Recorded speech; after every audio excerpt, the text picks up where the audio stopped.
quais que são as propostas que a sua pré-candidatura está realizando para a geração de empregos, né? A gente falou um pouco desse pulo do gato, né? Eu não tinha pensado nessa da jornada de agora ter 3 turnos, né? Eu falei, pô, pode crer, né? É porque eu não sei matemática e por isso que isso nem me ocorreu, né? Porque, enfim, meu controle financeiro pode provar que eu não sou bom em matemática. Mas quais que seriam essas propostas, né, que a sua pré-candidatura está organizando? A primeira e importantíssima é a revogação da reforma trabalhista, porque gerar emprego é uma coisa muito dúbia, né? O Jornal Nacional fala, olha, a taxa de desemprego caiu, então no imaginário é assim, aumentou o nível de emprego. Bom, mas que tipo de emprego? Veja, para as estatísticas mundiais, né, de emprego e desemprego, se você trabalhar 2 horas por dia durante a semana em que se faz a pesquisa, você está empregado. Só que essas 2 horas não é no meu regime de trabalho das 30 horas semanais sem redução salarial.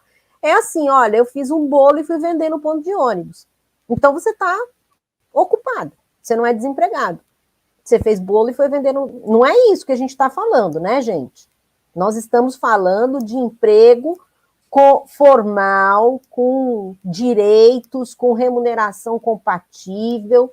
Então, a primeira questão é revogar a reforma trabalhista, porque a reforma trabalhista permitiu que se considere emprego, inclusive, as formas mais esdrúxulas de trabalho, como essa de vender bolo ou cafezinho no ponto de ônibus às 5 da manhã.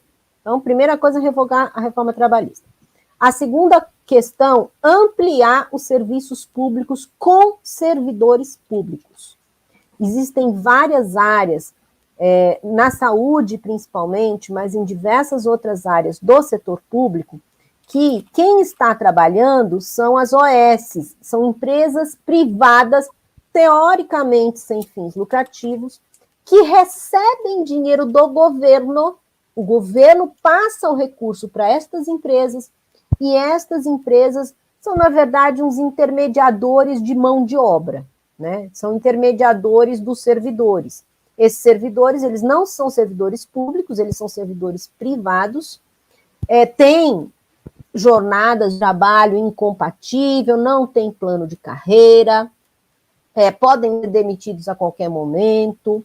Eu conheço vários, tem até vários militantes nossos da UJC, do PCB, que tem que ficar mudando de 2 em 2 anos da ONG que eles trabalham, porque essa ONG presta serviço para a prefeitura, e aí perdeu esse contrato, aí tem que mudar para outra ONG. Vejam, esses jovens, eles não têm nenhuma perspectiva de uma relação de trabalho com o mínimo de dignidade. Então, ampliar o concurso público, porque todo o dinheiro público tem que ser feito, usado pelas estruturas do Estado. Então, se a gente vai ter, se existe um setor que atende a população em situação de rua, por que tem que passar o dinheiro para uma ONG subcontratar de forma precária a juventude, né, para cuidar da população em situação de rua? Por que não pode ser um setor da prefeitura com servidores públicos, concursados, com plano de carreira, com dignidade, com salário decente?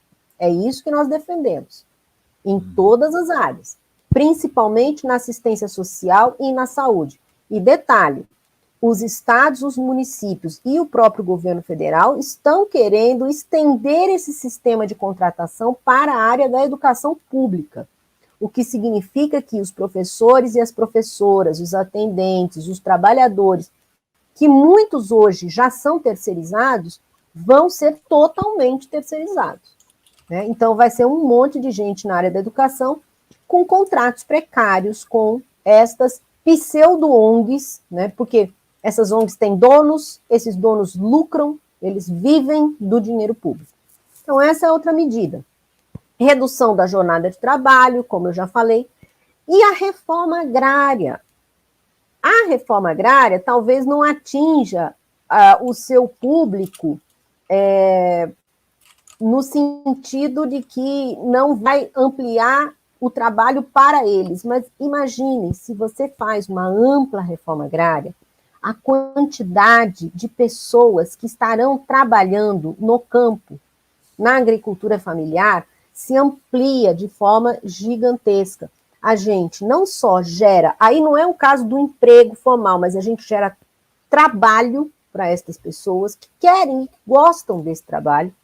A gente produz alimento para o povo brasileiro e não commodity para o mercado internacional. E a gente preserva o meio ambiente.